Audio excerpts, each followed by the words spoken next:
حقیقت یہ ہے کہ ان اوراد میں تاثیر ہے، ان اوراد میں برکات ہیں، ان اوراد اور وظائف میں روحانی طاقتیں ہیں، اسپریچول پاورز ہیں جو انسان کے دل میں نور پھیلا سکتی ہیں، لیکن نقص اور عیب ہمارے دل کے برتن میں ہے،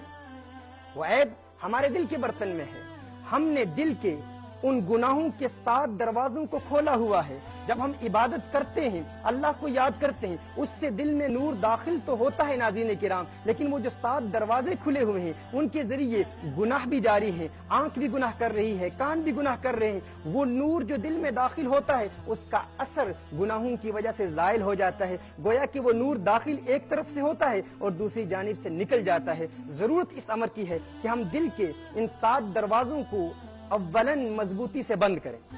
جب ہم بند کر لیں گے ناظرین کرام اور ان دروازوں کو اسی تزکیہ قلب کی ترتیب سے جب انسان بند کر لیتا ہے، جب دل کے یہ دروازے بند ہو جاتے ہیں، گناہوں کے یہ دروازے بند ہو جاتے ہیں، اور پھر اس کے بعد انسان عبادات میں استقامت حاصل کرتا ہے، پھر قرآن پڑھتا ہے تو قرآن کا نور دل میں موجود رہتا ہے، پھر نماز پڑھتا ہے تو نماز کا نور دل میں موجود رہتا ہے، پھر اللہ کو یاد کرتا ہے تو اللہ کی یاد کا نور دل میں موجود رہتا ہے، پھر رسالت مآب صلی اللہ علیہ وسلم کی بارگاہ میں درود و سلام کی گجرے نچھاور کرتا ہے تو درود و سلام کا نور انسان کے دل میں جمع رہتا ہے، استقرار پکڑ لیتا ہے۔ پھر وہ شخص جب ذکر اللہ کی محفل میں جاتا ہے، اوراد کرتا ہے، اللہ کو یاد کرتا ہے، تسبیحات کرتا ہے، تہجد پڑھتا ہے، اشراق و چاشت کی کثرت ہوتی ہے، وہ نور انسان کے دل میں جمع رہتا ہے۔ پھر ایک وقت آتا ہے ناظرین کرام جب وہ نور انسان کے دل کے انہی دروازوں کے ذریعے پھیلتا چلا جاتا ہے، پھر وہ نور انسان کے جسم میں منتقل ہوتا ہے، انسان کا سارا جسم نورانی ہو جاتا ہے، اور پھر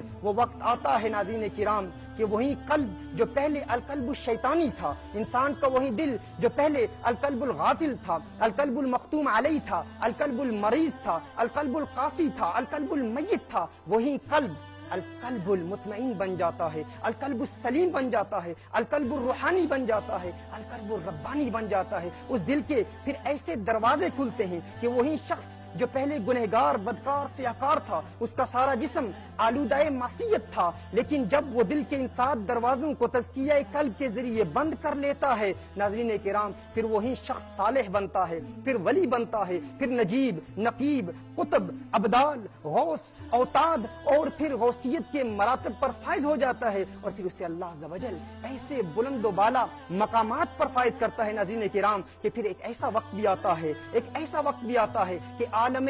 غیب کے حجابات اٹھا دیے جاتے ہیں۔ رسالت مآب صلی اللہ علیہ وسلم ارشاد فرماتے ہیں، مسند امام احمد کی روایت ہے، میرے آقا صلی اللہ علیہ وسلم نے ارشاد فرمایا، لولا ان الشیاطین یحومون علی قلوب بنی آدم لنظروا الی ملکوت السماء۔ میرے آقا صلی اللہ علیہ وسلم نے ارشاد فرمایا کہ اگر انسان کے دل کو شیاطین نے اپنے گھیرے میں نہ رکھا ہو، یعنی شیاطین کے یہ دروازے جن کے ذریعے شیطان انسان سے گناہوں کا ارتکاب کراتا ہے، میرے آقا صلی اللہ علیہ وسلم ارشاد فرماتے ہیں گویا کہ اگر انسان نے شیاطین کو دور کر دیا، لنظروا الی ملکوت السماء، وہ انسان بیٹھا ہوا دنیا میں ہوگا لیکن ملکوت السماء، آسمان کی بادشاہیاں اس کی نگاہوں کے سامنے ہوں گی، وہ ملکوت السماء کو دیکھے گا، عالم الغیب کے حجابات اس کے لیے اٹھا دیے جاتے ہیں۔